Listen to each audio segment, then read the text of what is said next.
music.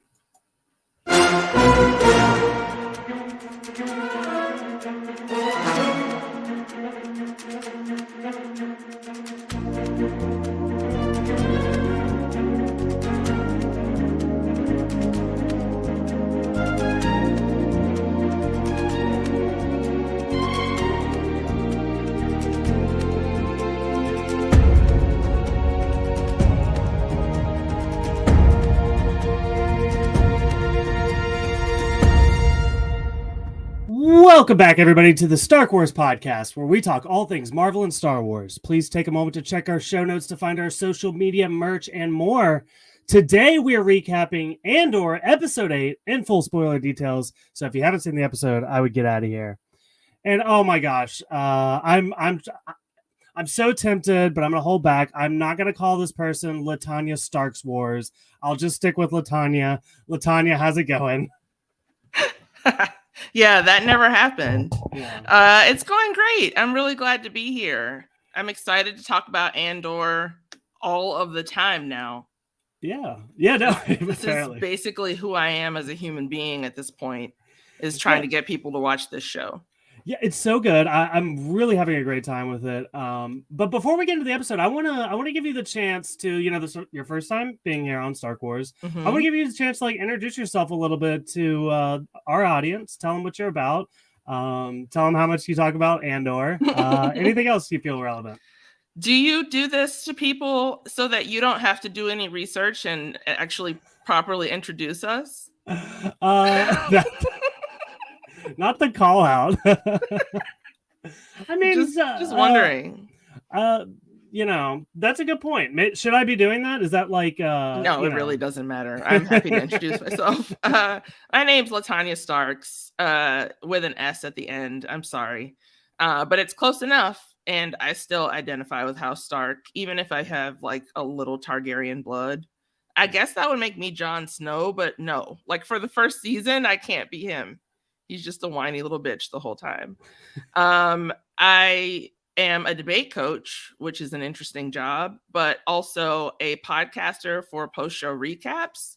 Most recently, you can find me covering such shows as Atlanta, the final season, a little bit of House of the Dragon coverage there, comparing it with the first season of Game of Thrones. You can find me talking about Haunting of Hill House and all the other Mike Flanagan produced things on HBO. And of course, you can hear me on my Andor podcast with post-show recaps, co-hosts DM Philly, the great Rich Filberto, and Brendan Fitzpatrick.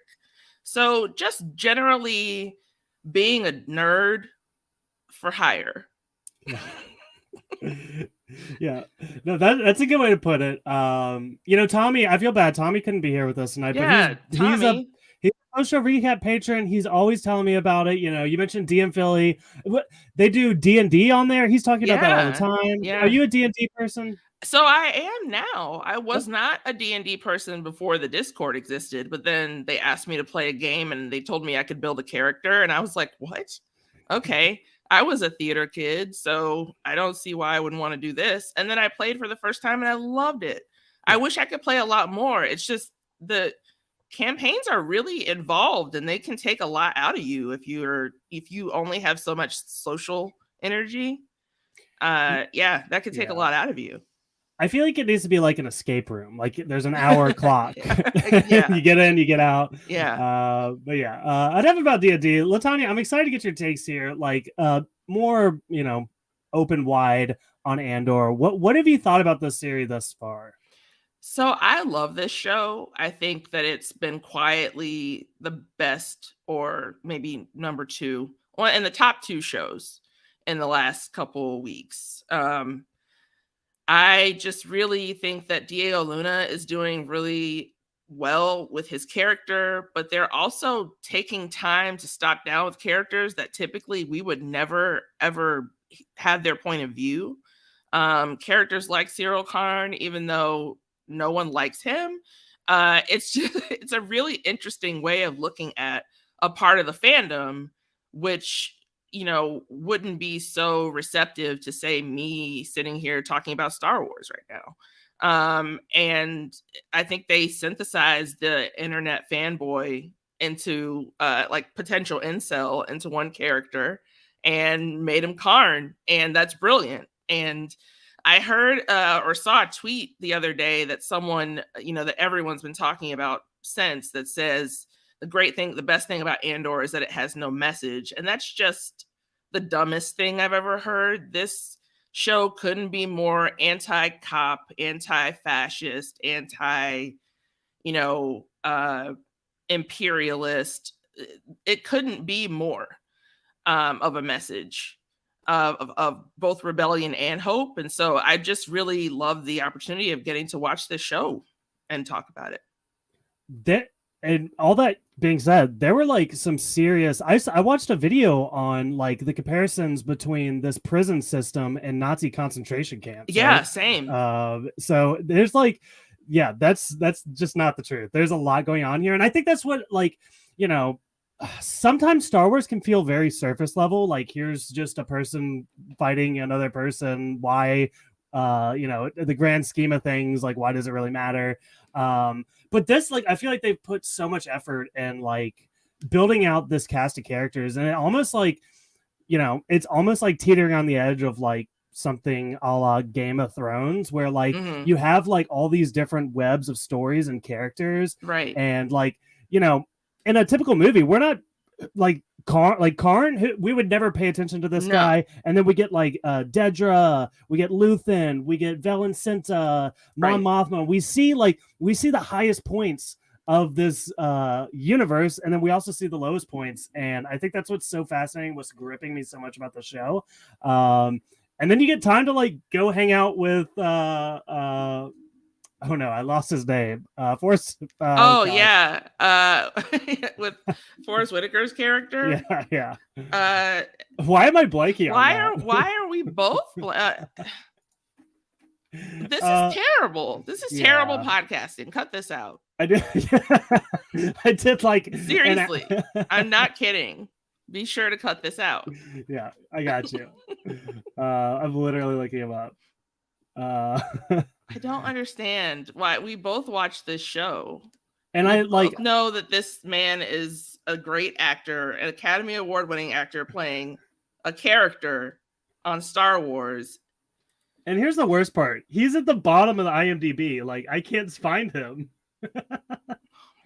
How can you not find Forrest Whitaker in a project? Andy Serkis. No, not him. Oh my God. Saw Gerrera. There you go. Obviously, his name is Saw Gerrera. Both of us should be put into Star Wars prison for not knowing the name Saw Gerrera. Yeah. And that's the thing about Saw. Like, if you're like a diehard Star Wars fan, like, he's in Rogue One, so people, like, I guess a casual audience would know who he is, but he's in Clone Wars, he's in Rebels, he's in video games, he's in books. Like, this is a pretty massive character to have on here, so it was exciting. Yeah, really massive character to have on there, really massive actor to have on there, and the scene was a good one. It was one of those, give them a nomination for this just for showing up for 3 minutes.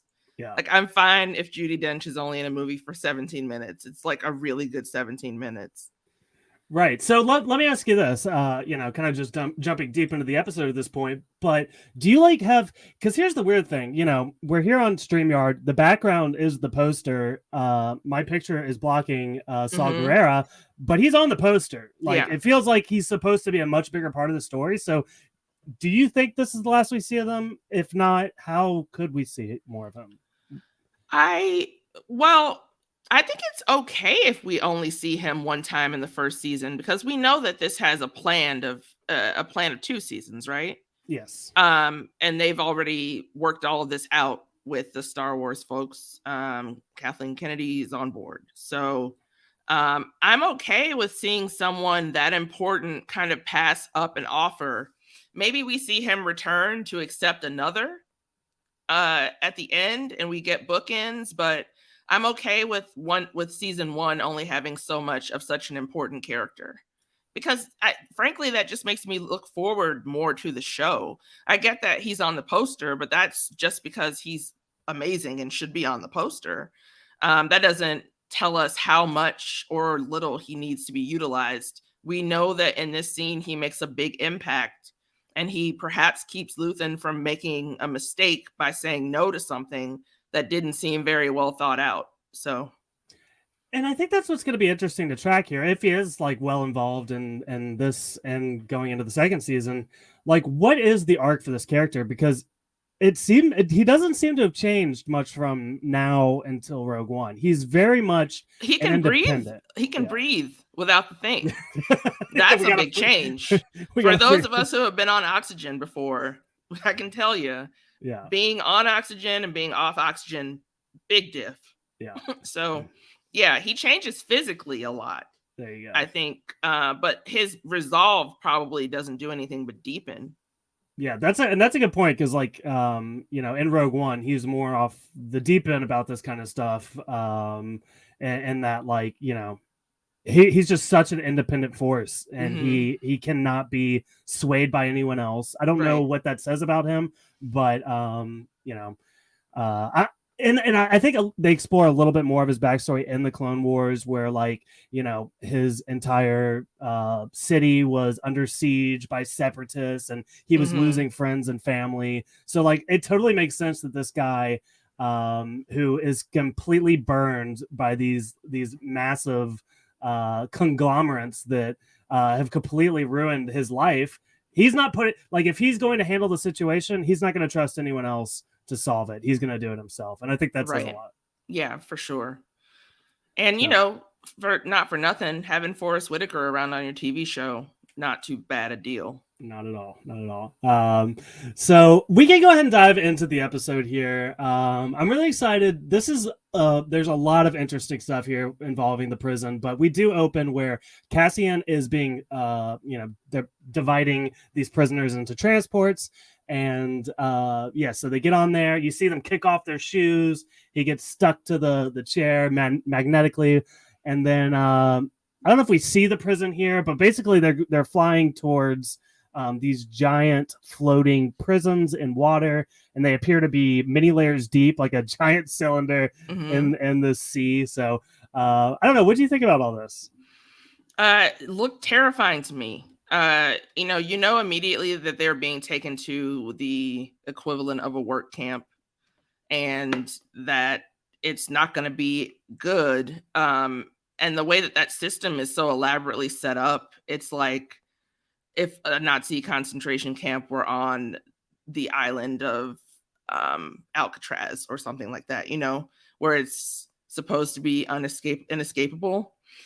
But yeah, it's just, see, this episode made me really, really anxious and uncomfortable for the entire time, because Diego Luna's acting, he was doing such a great job of conveying the sheer confusion and kind of dumbfoundment that you would have if you were trying to escape and then went on vacation and then got caught up for something that when you you literally did nothing. You were just walking, which is, a way that a lot of like Black people get pulled over, or not even pulled over, but like also for walking. It's just like walking while Black.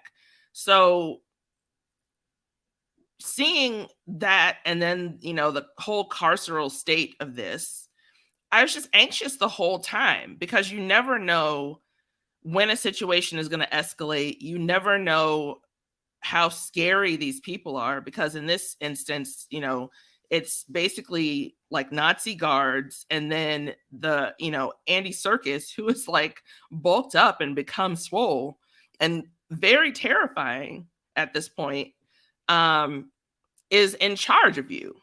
And you're supposed to be making that man happy as much as you can. So yeah, it's just terrifying to me. All of it is terrifying. Yeah, and it happens so quick from, obviously this is 2 episodes now, but like that end of the episode, he's arrested. He's immediately sent to court where he can't get a word in edgewise. They stamp his thing. He's going off, And then we open here, he's immediately thrown into a shuttle. They're flying off. The only time that he gets to like stop and take a breath is when they use the floors to shock him or whatever they were doing there. And then he gets back in there with Andy Serkis, and even he's like, all right, it's like, let's go. This is all about work. So I know it's terrible. It's very fast paced. It's very scary. It's almost just like he's swirling down this like typhoon of like horrible conditions. So yeah, it's sad. It's very sad. Yeah, the more and more things continue to happen to him that are oppressive. And he's doing a really good job of conveying that oppression combined with just like, what? You know what I mean? Like, what am I doing here? How did this happen? Yeah, Diego Luna, he plays stoic really well, but he also plays like bewilderment. Like, what? Yeah. And he's very flexible, apparently, because that like one position that he contorted into to show the impact of the floor was wild. That was a scary movie scene if I ever have seen one. And that's the other thing, is that I think there are so many horror components. I mean, we talk about Tony Gilroy, who is, the person behind this show, and his legacy, the legacy, no pun intended, of all the Bourne movies. Michael freaking Clayton, which I don't know if the listening audience has seen this movie. If you have not seen Michael Clayton, then I don't know how to help you. Other than telling you that you need to see this movie, it is phenomenal. And there's an unforgettable award-winning Tilda Swinton performance in this. George Clooney is great. You get a similar movie out of Beirut. Like, it's just, I'm saying all that to say there are a ton of great movies with very important and heavy subject matter that Tony Gilroy has dealt with, and he's really good at the spy craft of all of it as well. So we've got horror movie influences going on because, The Devil's Advocate, Nightcrawler, those I basically consider horror movies. We've got, the political intrigue, your Beirut, your Michael Clayton, and then just the operatives part, which is like very Bourne. And then for this episode, it was one of the first written by Beau Willimon, who did House of Cards. And everything that happened on House of Cards was terrifying. Just from a personal perspective of someone who is under the unction of the US government, everything about it was terrifying. So yeah, he's done a great job with building a ton of just kind of like dread. This episode is just constant dread. Yeah. Well, you just got me to add Michael Clayton to my Letterboxd watch list, so I'll get back to you on that one. Okay. But yeah, so really well done, a lot of this stuff. And this next scene is also one of my favorites. And this feels like, these are two characters that are, they're kind of in each other's worlds, but they've never met. And we've been following their stories separately, and seeing them to come together was like, it just felt so magical to me. Like, it almost felt like, somebody like it, like, I'm bringing back more Game of Thrones references, but like when Daenerys and Tyrion meet for the first time, it's like two people that like you can't really picture in a room, but you know them well. And that is Karn and Dedra, and they come together here, and this is a really great scene. It's such a great scene because it's, Karn looks like he's playing a game. It's like that man is playing Galaga. Like, it's that scene. I thought we wouldn't notice. He looks like he's just playing a game, and he is playing a game in that he has been sending a request a day to know about essentially what's being done with this situation with, the murders that happened when he was still in charge. So when two people and a droid come and get you in Nazi headquarters, it's a little terrifying. So yeah, to see them in there and to see Dedra be like, I'm asking the questions. She was great here. It's so good. Just her permanent pursed lips. I know this actress from other stuff, and that's not like normally how she holds her mouth. Yeah. So I really think that's a kind of a chilling affectation that she has for this role. And there's something that's so fitting about it, because you kind of see, her popping the uppers, like staying all night. She's got a change of clothes there for like specifically that purpose. And she's just constantly got lips pursed. Now, I have a question, and this is something that I haven't even asked on my own podcast about Andor. And that question is about the Force. Okay. So we know, obviously, that if it's a Star Wars quality or quantity, then there's going to be something Force related that, goes down. Like, even in Rogue One, where there were no Jedi, right? Mm-hmm. Except for, I guess, Vader, if you like count that. There were Force people clearly using the Force. Mm.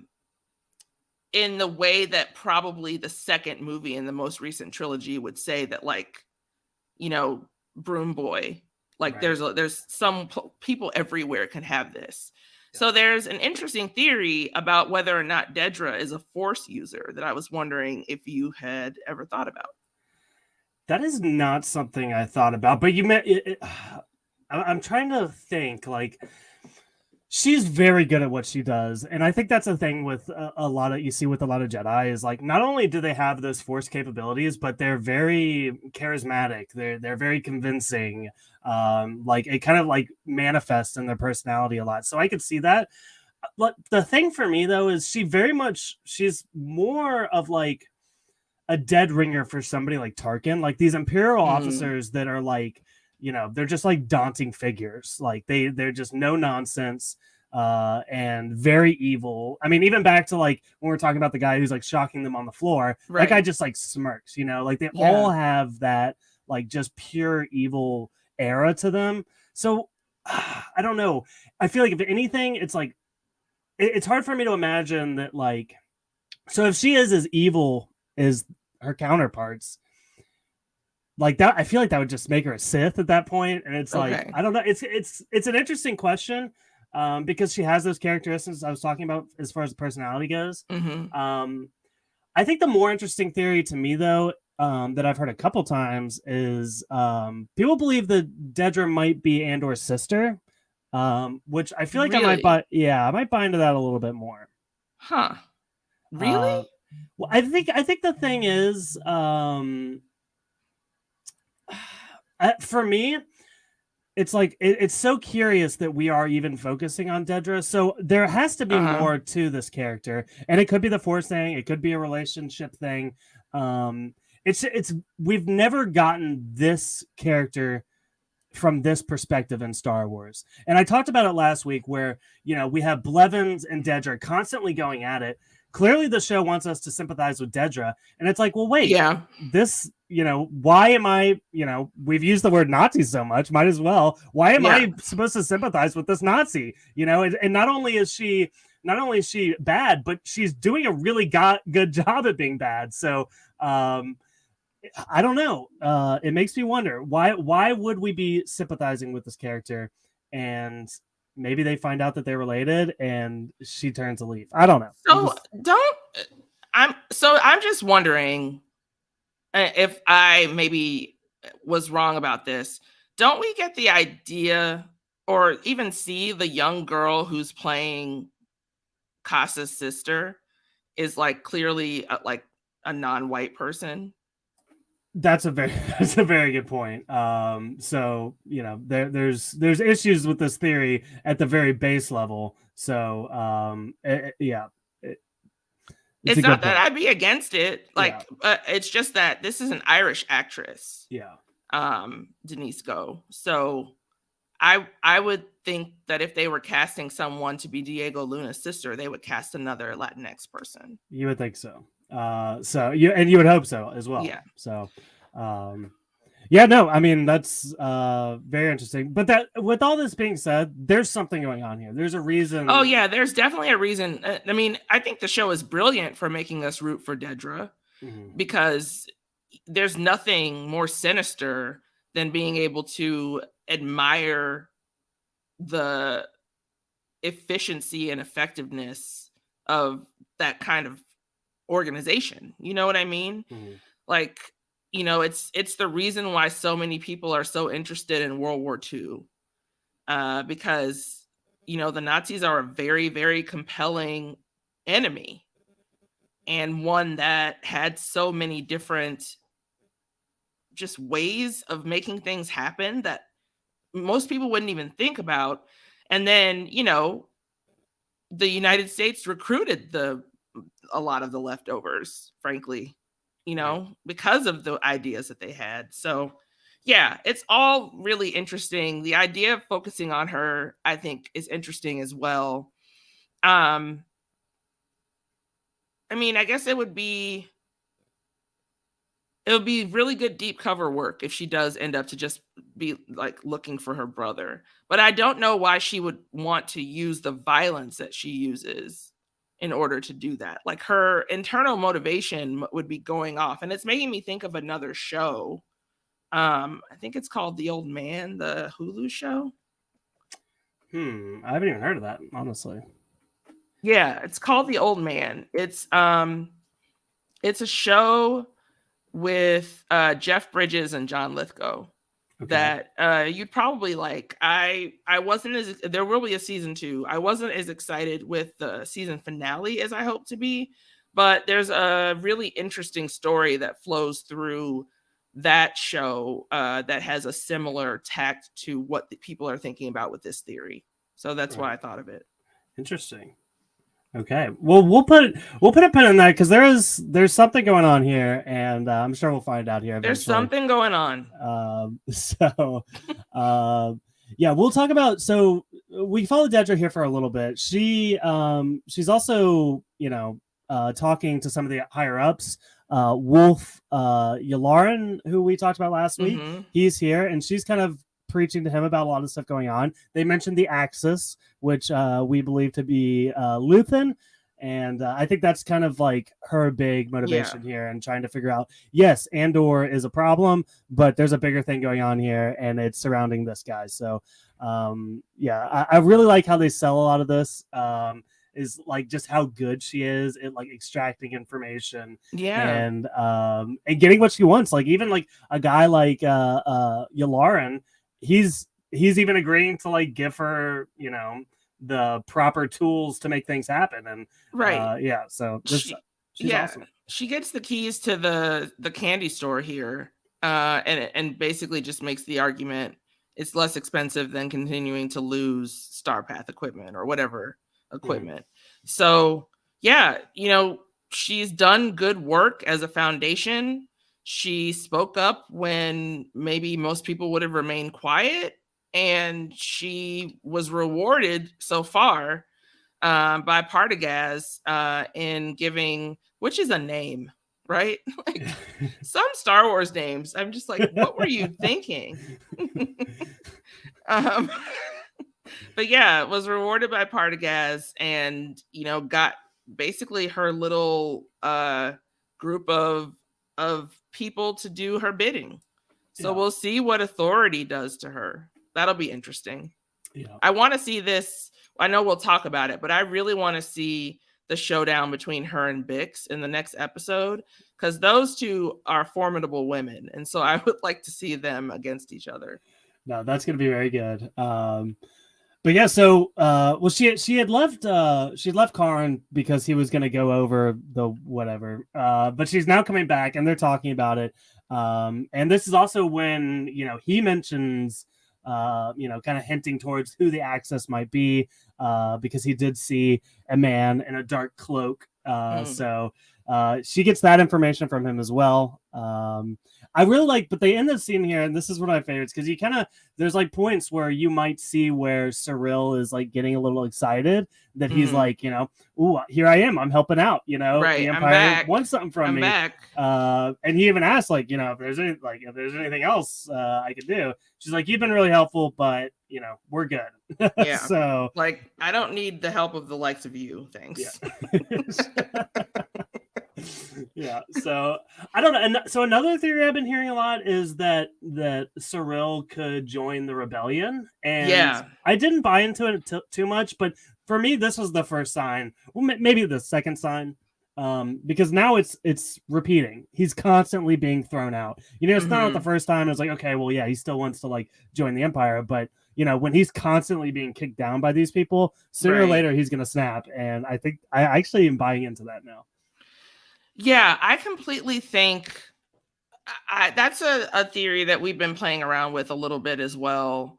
That he goes from, well, first of all, that we find out who his uncle is. And, maybe the uncle is revealed to be Luthen or something like that. Yeah. But so we find out who Uncle Harlow is that got him this job.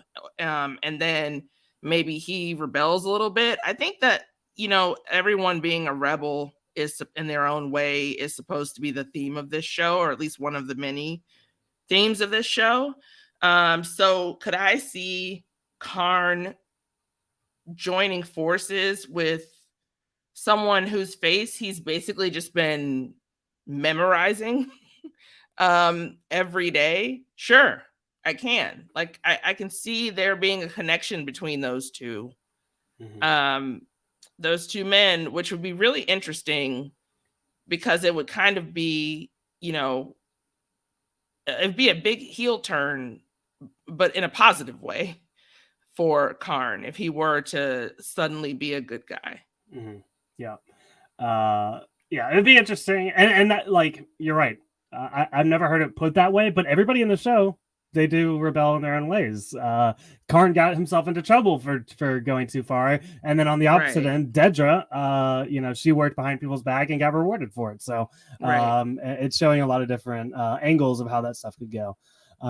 Let's go back to Andor here, where we can kind of talk more so about his like little workstation here and all his buddies that he's meeting. But first and foremost, this was like very jarring to me seeing Andy Serkis here, because I've seen a lot of the behind the scenes stuff with him playing Snoke, and like it's just very weird. I know like canonically they look very different, so it's not like actually an issue, but it was just it was interesting to see that they decided to cast him as something. But I mean, I don't really blame him, frankly. Given what happened with that trilogy, like we don't have to talk about it, because God forbid we discuss things, but like in my humble opinion, that trilogy went to shit in the third movie. And it made no sense. And at least he got to go out before it got there. And now he's like, I would like another chance at Star Wars, please, because Star Wars can be good. I'll do this. Rise of Skywalker, I still haven't even like I'm still like in denial a little bit. Like I still haven't fully processed how bad it truly is. So I don't even. You're right. We don't discuss it. No, I haven't talked. Yeah, like it hurts me. It pains me to think about. So yeah. So again, he's meeting his team here. They're showing him that they're like telling him about the process. The people who do well succeed and they're rewarded. The people who don't are the opposite of a reward. So they're building things here. And at first, my first thought was, I was like, what if? Because we've been talking a lot about like how we bring K2SO into this. I was like, what if the people in here are building droids, and he can like build one differently and have it malfunction? But no, it was not a droid. It was just we don't know what this is that they're building, do we? We don't, but it's probably pieces of the Death Star. Yeah, something like that. Just the implement of their own destruction. Right. Or it would be cool, like if they were like building, very much in the way, Rogue One. This could rhyme where Galen Erso had designed a flaw in the Death Star. It'd be interesting if we could find out that he also finds a way to build a flaw into something else. So I don't know. That'd be cool. Probably not going to happen, but I think we're starting to see. I think when we get to the scene where Cassian is being transferred down onto the prison floor, we can talk about kind of the way I can see the beginning starting for him to get out of prison. Yes, for sure. And we also get like There's a brief scene where they're being shepherded across this corridor, and you could see the other corridor out the window, and they're like doing sign language or whatever. Right. Like there's clearly like some secret communication going on Mhm. here, and yeah, that's gonna be interesting to track. I don't know if you heard about this. I did not. I did not notice. I don't know. Like, I'd like to meet the person that did, but and this is almost kind of a spoiler. I would almost consider this to be a spoiler. So if you're a little sensitive to this stuff, maybe skip forward. But some of the people that are on his team here are in Rogue One. Oh yeah. Yeah, I did not know this. So I was like, whoa, okay. Yeah. I didn't know until I was doing the podcast about it, and I was like, great. Yeah, cool. Because I've seen Rogue One once a long time ago. Yeah. Like when it was in theaters. So yeah. I know I need to rewatch it. I know that rewatching it will probably enhance the show, but I kind of want to do it after the first season. Yes, I feel like that's a good idea there. So let's cut to my favorite character, Mon Mothma, and she's always doing Mon Mothma things. She's up in her like high rise dealing and drinking weird drinks. What is this? A squig? She puts like a worm. A squig, yeah. That was weird. I don't know. Yeah, no, I thought that was weird too. I'm an anti-worm in beverage, so I've never had that tequila with the worm in it because it's got a worm in it. Yeah. I'm just not gonna drink that. I don't know if they do this anymore. They used to sell like suckers with like spiders in them or something. Yeah, like what are you people? Because there was that whole movement about eating bugs and like how you can get all your protein. Like I remember this. Like we had someone come to our school to talk to us about the efficacy of eating bugs once. And I was just like, come on. I think I missed this. Yeah. This was a whole thing that happened in like the 90s, early 2000s, where like everyone, even like fine dining establishments. So I remember this happening at like the Taste of Chicago. There was a booth there. Taste of Chicago is a very famous event that happens every year in Grant Park during the summer.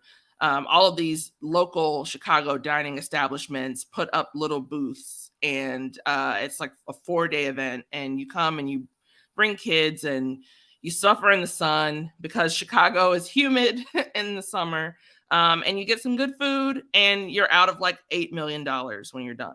It's one of the great things to do in Chicago. So I remember there being a bug, like edible bug thing at the Taste of Chicago, and I was like, yeah, good for you.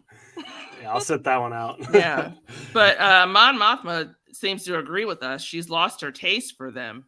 Yeah. So her husband, who is the biggest douche in the entire world. Yes.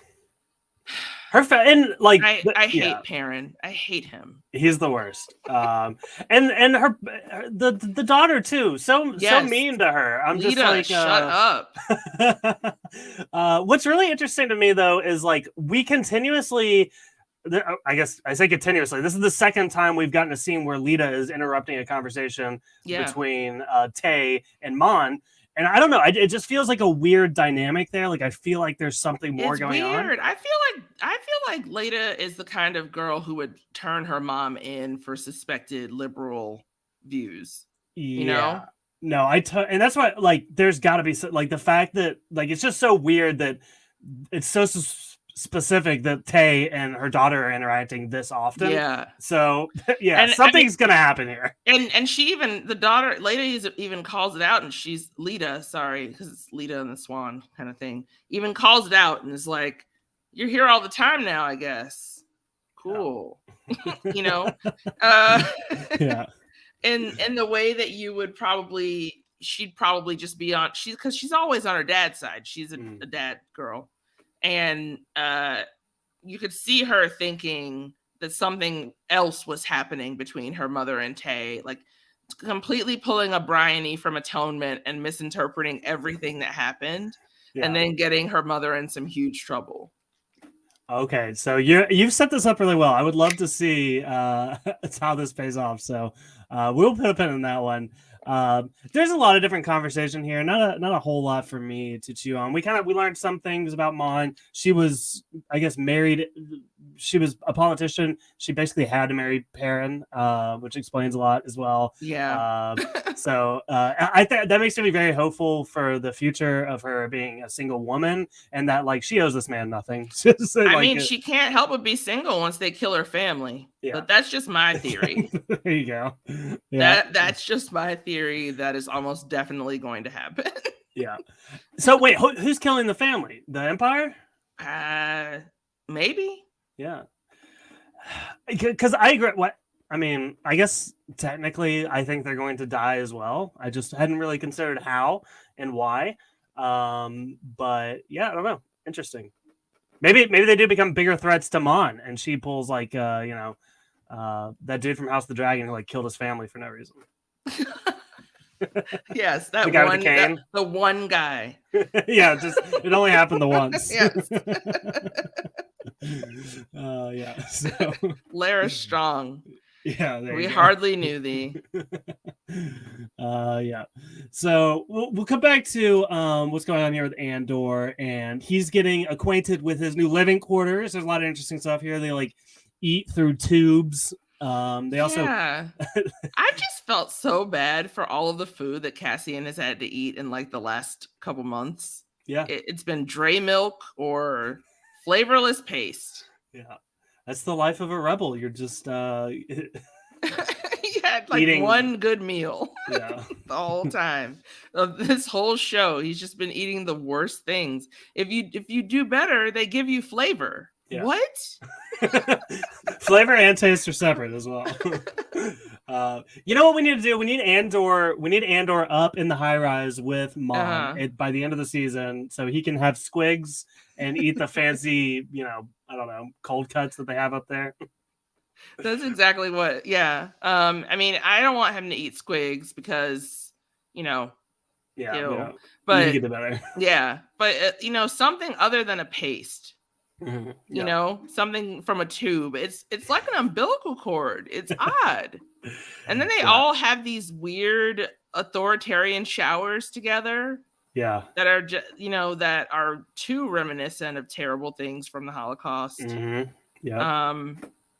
And the idea that they live in an open home concept prison, but cannot step on the floor after a certain time or certain death. Yeah, and we see one of the guys. I guess he just killed himself because. Yeah. I get my first thought was, somebody tried to escape, but like no, I think his sentence was doubled. He found out because of what happened. Because of what they're talking about the Pord, which is the name of the act that has been passed now because of what Andor did with all of the other rebels. And everyone's sentences, so you can go from having not very much time left to having it doubled. And then all of a sudden it's like, what, so I think what happened to that guy is that he'd been looking forward to getting out of prison or something, but had his sentence doubled and couldn't take it anymore. So sad. I mean, the whole thing here, like, there's even a conversation here where they asked Andor what he did. He's like, nothing. And they're like, oh, okay. Yeah, like, that's like, going around. Yeah, like, I haven't been in the American prison system yet, but you would think that if somebody said I did nothing, that would raise more questions. Like, okay, yeah, he didn't do anything. I'd take his word because maybe half the people in here didn't do anything. So. Yeah, I mean, we saw that you just have to be looking like you're out of breath while walking. So I would immediately be arrested just on principle. Yeah. They even pulled out the why are you sweating? Like, oh, come on. Yeah. Not fair. Okay. So this show has no message. No message at all. Just, It's just the Star Wars. Sometimes I admire stupid people. Just from the perspective of, having a smooth brain and maybe you don't have any troubles, Yeah, just go through life. It's very simple. It's just one tunnel. Yeah, you go down it. It's very easy. Yeah. So we kind of get like a flash forward here. It's interesting. They don't say 30 days, but they say 30 shifts. Right. Yeah, he's very much he's kind of got it down now. Yeah, so Yeah, he's turned his little group around. yeah. We see him kind of at the beginning, that's the thing about Cassian. He's so smart and he learns so much by just observing people. He picks up so much by observing. One of the things that I wanted us to talk about real quick was what happened when he first came in and got ready to do the first work session. And there was that holdup that happened with transferring the guards. I think that they're going to figure out a way to exploit that system because apparently the system freaks out if like not everyone is where they're supposed to be, but there's an exploit in it. So because someone was allowed to be late or seems to be habitually late. So I think they're going to take advantage of whatever that situation is and exploit it to try to get out. Yeah, it almost seems like a Jenga tower. You know, you take the one piece out, right, and the rest will fall. So it'd be interesting if it's as simple as that. I'm sure it's going to be way more complex than just that. But I think, we see Andor likely trying to get in with the group of people signing to one another. Mm-hmm. He figures out what they're talking about and maybe it's an escape. Yeah, and Andy Serkis is going to stop him. No, stop. We need to work. Right. Yeah. He's like, I got 200 days left. We need to. Yeah, that's going to be a problem. So, yeah. Well, let's go to Ferrix. Talk about our girl Bix and Brasso. Nothing bad ever happens in Ferrix. No, yeah, this is going to be fine. Completely fine. We open on Marva, who is sick, and they kind of talk about how she, I don't know. Like I've both of my grandmothers have been sick. One has recently passed away, which it's unfortunate, but it was for the better. It was kind of on the end there, but family, they start to have conversations when they, like they'll come out and be like, oh, Grammy, she thinks she's at the grocery store right now. This was kind of like that. They're like, oh, she thinks she's a rebel, like that's kind of how they treated her. They did. So I would love to see Marva like really come into her own and like, I don't know what that looks like, but help the Empire, Marva. I mean, Marva, not the Empire, the Rebellion. Sorry. Yeah, please don't help the Empire. They don't need any more help. Marva, has been a rebel, going to old ships and probably like seeing what she could get to take from them. The idea now that she has been bolstered by all of the things that have happened, and like where she lives, she is pretty resolute in terms of like, I'm not leaving this place, so I would not be surprised if she was able to put something together that no one was really looking for, because who suspects the grandma, Yeah. And B2 emo. They'll come together. Oh my God. I love that little droid so much. And Cassian never said goodbye to it. Yeah, they were very mean to him the last time. Like, why is everyone so mean to him? Marva told him to shut up, and like he didn't talk for the rest of the episode. I was like, what the hell? I know. I don't like it. Yeah, they don't call him B2 emo for nothing. So, that poor little droid. Yeah. He needs his own comeback story here. But something else very interesting is happening here. We see some familiar faces. We get Vel and Cinta, they're here on Ferrix. They're kind of, they're watching out. So yeah, I don't like this. I really like both these characters, but they want to kill Andor, and that's not good. Yeah. I mean, Cinta really is like, I'll take care of it. Vel is a little more like, can't we just like have a gap year? Yeah. Can we have a rebellion gap year where we just go to some planet that's fine and has lots of college students and we just kind of hang out? Yeah. Poor Vel. Yeah. Yeah. But we learned from Cinta that Vel is a rich girl who ran away. So that's interesting. Yes. Yeah. And I think that's like, it's very interesting diving deep into like the reasons people are doing the things that they're doing, and Yeah. like the different places they can come from, but still come together with the same mission. So, I theorized that she was Stellan Skarsgård's daughter, but now I'm thinking that maybe she is the older daughter of Mon Mothma. Oh my gosh! Whoa. I don't know. I don't have any knowledge of this. These are just things that I theorize about, and I like to throw them out there. Yeah, or maybe she is. Maybe she's the long lost sibling of Dedra. I don't know. It's a lot of possibilities. So no, that's interesting though. I could totally, she likens to a Skarsgård in ways. So yeah. that would be cool. I'd be down for that. But we also we get Bix is visiting. Here's another character's name. I didn't write it down. The other guy on Ferrix that we haven't mentioned.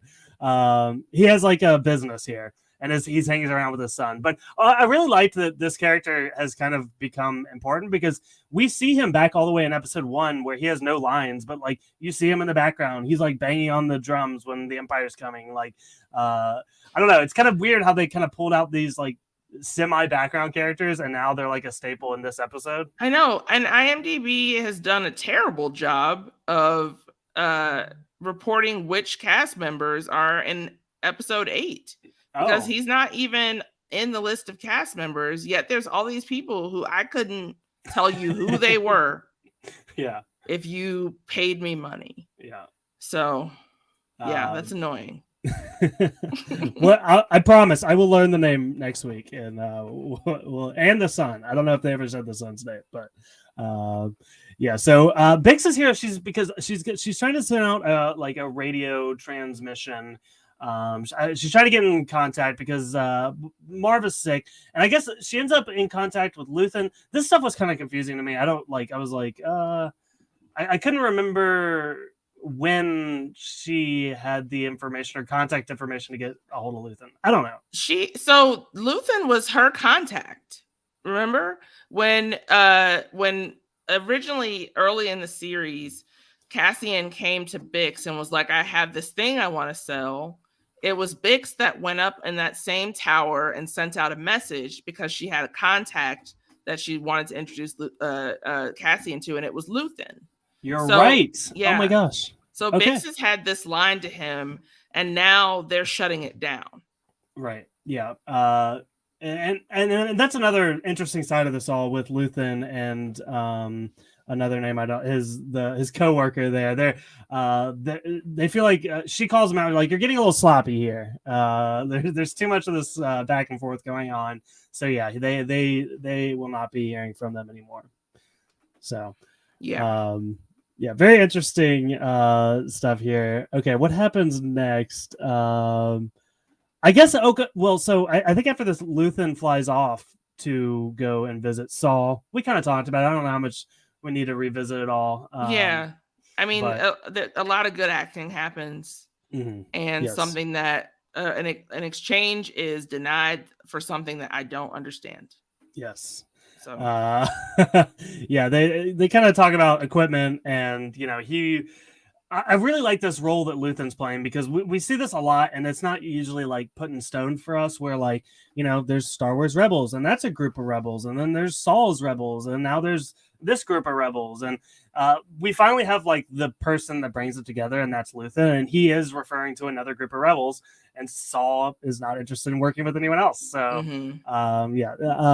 really like, again, not only explaining how this stuff is coming together, but also further driving home the point that Saul was very much an individual force and all of this. So, yes. Okay, so we go back and there a lot of mess is happening here on Ferrix again.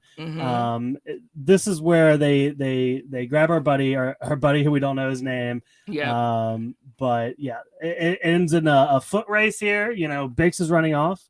But let's see.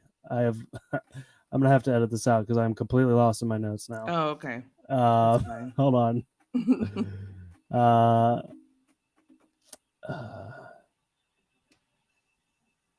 Oh yeah, okay, yeah. So they end up catching Bix here, and they take her up to see the person tied to the chair, and Dedra's here. So again, Yep. this is very much setting up a something's happening between these two, and I don't know. I hope it's a fist fight. Yeah. There's an interrogation that's going to happen. It's going to be a very interesting scene, and we'll see who ends up winning. Yes. And I feel like that's the thing about Bix is like we haven't seen her in that type of situation the way Dedra has. And as we've talked about, Dedra kind of gets whatever she wants because she's so good at doing whatever she needs to do to get Yeah. what she wants. Yeah. So it's kind of I'm scared for Bix here. I don't know. I It's know. not gonna end well. I feel really bad for Bix. Dedra has them intentionally leave the guy who sold her out and told probably told that she was sending messages from his place. And so she sees him and how like beat up he is. And, I'm sure they're going to use similar tactics, but also maybe they've got something else on her too. Right. It is interesting to kind of think about and theorize what could happen because we know so little about Bix at all. We just know that she seems like the type of woman with a go bag, Yeah, that makes sense. Yeah, no, I'm excited for more Bix. I mean, this is the kind of thing where, like, in the early season, when like we completely left their home, I was like, but I don't want Bix to be gone. Yeah, I know. Same with B2 Emo and all of them. So I'm really I glad they're being know. put back in the fold here, even if they're in a bit of danger. But that's the episode. This is a lot of fun, LaTonya. I really appreciate you coming on here and doing Yeah. this with me. One of the reasons I wanted to have you on, and like it was around the early days when you started talking on PSR, like you had a speech or a monologue almost about toxic fandom and gatekeepers in the Star Wars community and how people can treat each other online.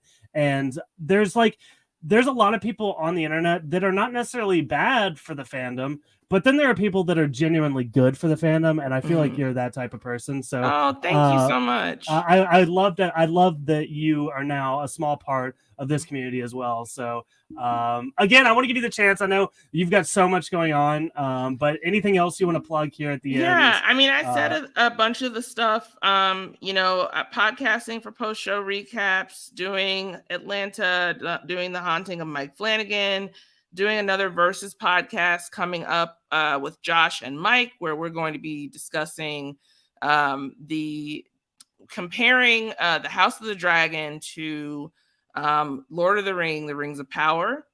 I'm going to be doing an episode of The Crown with Grace Leader. When that premieres, we'll be talking about episode 1. And then on that podcast, we'll have a fun announcement. And then there's another podcast that I have coming up pretty soon, but I cannot talk about what it is yet. But you can also find me on the Interview with the Vampire podcast with Grace and Rich. And if you have any questions, comments, or concerns, I guess, you can find me on Instagram at Stormborn1222 or talking about all of this stuff and more on Twitter for the time being at LK Starks.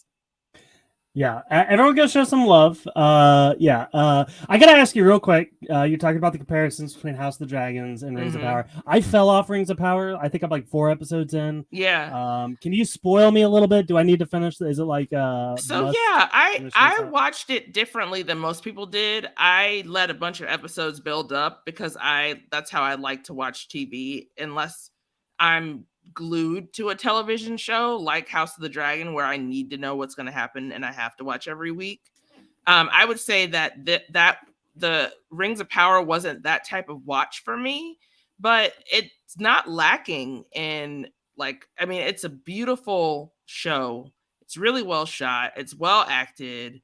And it gives you answers to basically it's a season-long mystery that answers a few key questions leading up to the next season. So I would recommend, like, if you got any enjoyment out of the first couple episodes, then yeah, keep going and finish it up. I